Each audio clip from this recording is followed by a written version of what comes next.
This is Editor Tide with Books of Tide, and we are reading The 100 Simple Secrets of Successful People by David Niven Ph.D. Now, today we are reading chapter 100.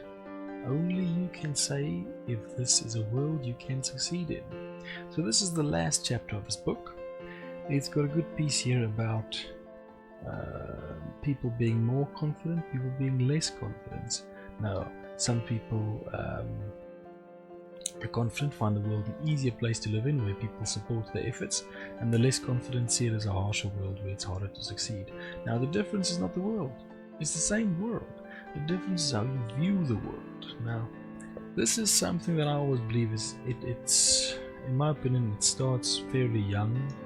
I think success, or at least the confidence aspect, and remember I prefaced that by saying I think, so I have no idea if this actually holds true, that there is a root of it in very early youth, whether by coincidence or random chance, or by just, how shall I say, statistical variance.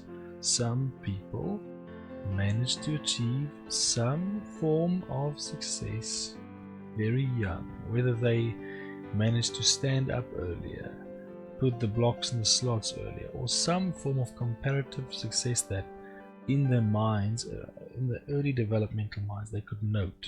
I'd say probably as early as preschool or something. I believe those were the very first blocks that would lead to a confident character. And it's not really anything on them. I think it's quite honestly just statistical probability. I mean, somebody had to get everything right, or most of it right, and form a positive. Some people had it's just random chance. That's just my opinion. And from there, the willingness to take risk was founded, and in some cases failure, in other cases success. But I think as you get older, your mind gets settled more in the neural pathways, what that neural plasticity reduces. So at the very early age, if you get locked into that either negativity or positivity, it could go a very long way. And I wouldn't put that at anybody's feet, because I think it's honestly just random chance. I don't think people have the ability to see the path you are on until a bit later in life anyway.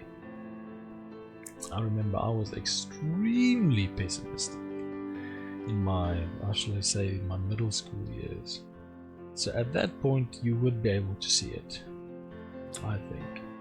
And that does take a lot of work to, I can't really say reverse, but to work against it and to overcome it to a degree. It's not an easy thing, especially to have confidence.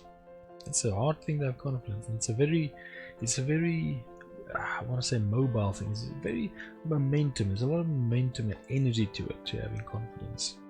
So if you're in a low confidence situation, it's hard to get out of it. But a lot of the times it's true, the world isn't different. It's just your view is different. You know, your view is also based on being in a different position, but I'll explain to you later in this chapter that I actually reveal something. So the story they have is of Prime Minister Winston Churchill, and how despite his many successes in helping his country stay together and stay strong through probably the greatest war of all time, he was immediately voted out of being Prime Minister within 1 year after the war ended. And it truly made him feel like a failure. It truly shocked and humbled him, despite everything else. So he measured himself by that metric, despite being quite successful. In a lot of other endeavors, he truly felt like a failure because of one metric, simply because he measured himself by that metric and not everything else. Now, the case study by Franklin and Mizell in 1995 states that research on middle-class men from similar backgrounds found that they have greatly divergent views of how difficult it is to succeed economically. So that's why, as I said, these are people with the same position more or less, and still their views vary. Now, despite the fact that they experienced similar economic and social challenges, Some viewed the world as tilted against them, while others saw it as offering great opportunities. The more optimistically they viewed their surroundings, the greater their satisfaction with the job and their confidence in future success. So these people were materially the same, but some of them had vastly better life satisfaction, and that's going to lead to longevity, that's going to lead to better health, that's got all sorts of beautiful benefits to it. So you want to be a bit more optimistic, you want to be on the confident side. But as they showed, it can literally be the case that even under the same circumstances, it all depends on how you view the world. Is it a world to you that you can succeed in? And I think any person who's read this book or has a mind on being successful should say yes.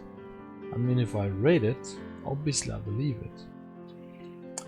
So I take that from that for sure, because your mindset is going to determine pretty much the vast majority of it. Some things are out of your control, but your mindset is definitely the larger part of the puzzle, that's for sure.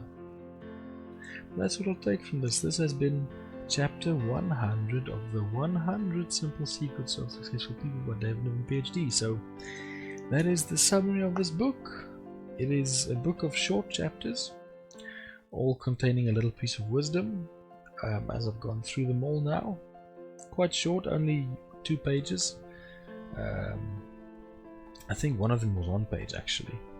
But all of them have a introduction, have a story, have a case study, and they give little micro pieces of information. So they're not a full book in the sense like 7 Habits of Highly Successful People or Atomic Habits or something like that, but they do glean on it. If you're highly perceptive and you read these chapters, you can glean a little bit of information off it. But you would need to do more specialized reading to get some proper knowledge on the stuff. But it's a good book. It's a good book to help stoke the mindset as well. Just see what people show about themselves. So I think it's been a useful book. I'm glad that I did this, and we'll continue on to another book further on in the series, because my goal with this channel is to read through the many books that I have clogging my shelves up and actually get rid of them so somebody else can read them. Because if I've read them, I've given my opinion on them, then there's no point in having them again or having them stay in my shelf. I'd rather have them go somewhere useful. And if I ever wonder what I read, I'll just listen to myself. Say, hey man, that's what you got from this book, rather than having to read it again and search for the little gems. So thank you very much, everybody. I hope this book has been good to you. I hope it's helped you as much as helped me, and I'll see what useful book I can dig up for the next episode. Well, a bunch of episodes of the series, and we'll keep going because I've got a lot of them. Got a lot of them that I'm going to read through. So this is probably going to keep me busy for a long time. But once again, I hope you had a good day. I hope you have a very good day after hearing this. This has been Editor Child with Books of Child, and I will see you in the next book in the series. So thank you very much and have a very good day. Bye bye.